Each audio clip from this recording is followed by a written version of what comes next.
Okay, so this is discussion board 7. And question 1 asks, what laws or policies were created by the federal government as a way to take land from Native Americans? So a little background information. Between 1879 and the 1960s, tens of thousands of American Indian and Alaskan Native children were forced to attend boarding school against their personal, parent, and tribe wishes. The purpose of this was to eliminate the so-called Indian problem, so the United States could expand westward by removing all traces of tribal existence. When the children went to the boarding schools, they replaced the tribe's language, culture, traditions, and much more with European Christian ideals. So a couple policies that came from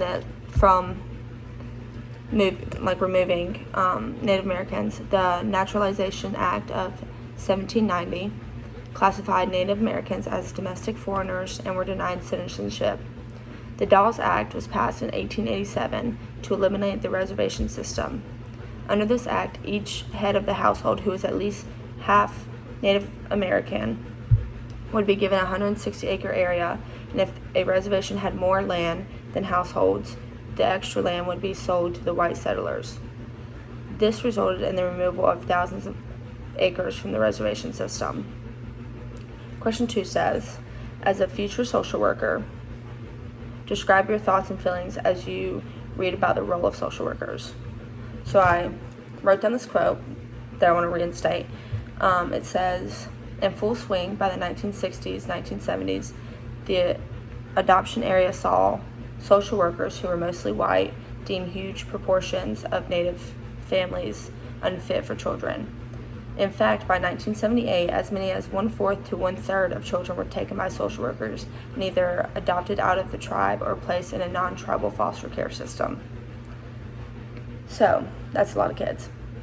So, my thoughts and feelings are that it's just cruel, it's unethical, it's against every principle that a social worker has, and our ethnical